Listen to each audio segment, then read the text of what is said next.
আমি আমার রাসূলুল্লাহ কথাটা একটু শেষ করি।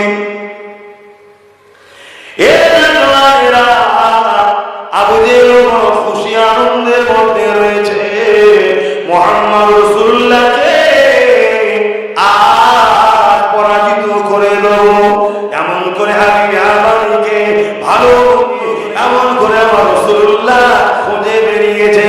আর আমার নবী পাক ইশারা করে দিয়ে এমন করে চাঁদনি রাত পুরো চাঁদ উঠেছে। ওই চাঁদনি রাতে বাবুরের ধারে আল্লাহ নবী হাঁটাহাঁটি করতেছিল। আবু জেহেল লোকবল নিয়ে গিয়ে জাদুকর তেমন করে হাবিব আমানিকে সাথে করে নিয়ে আল্লাহ নবীর কদমের কাছে হাজির হয়ে যায়। আবু জেহেল গিয়ে বলতেন সাল্লাল্লাহু আলাইহি ওয়াসাল্লাম, ইনি হলেন ইয়ামিনের লোক, ইনি তোমাকে কিছু প্রশ্ন করতে চায়।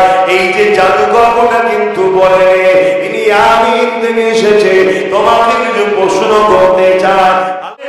কি প্রশ্ন করতে আপনি চান? ওই সময় হাবিব আমানি বলল, শুনেছি আপনি নাকি নবী দাবি করেছে, আর আবু জেহেল বলেছে মুহাম্মদ রাসূলুল্লাহ জাদুকর। তাই আমার রাসূলুল্লাহ জাদুকর না সত্যি নবী এটা জানার জন্য হাবিব আমানি বলতে লাগলো, আপনি কিছু যা করে দেখা, অলৌকিক কিছু করে দেখা। কারণ নবীদের দ্বারা মুজিজা হয় আর ওলিদের দ্বারা কারামত হয়। এই জন্য হাবিব আমানি বলল, আপনি মুজিজা দেখা, তবে আমার শর্ত হলো মুজিজা জমিনের উপরে দেখালে চলবে না, আসমানে একটা প্রশ্ন হতে পারে হাবিব আমানি জমিনে মুজিজা দেখতে কেন চাইল না, আসমানে কেন দেখতে চাইল?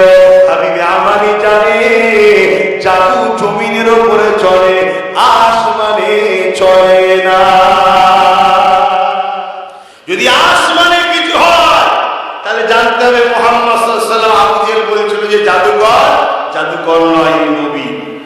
কেন জাদু দুনিয়ায় চলে, আসমানে জোরে বলো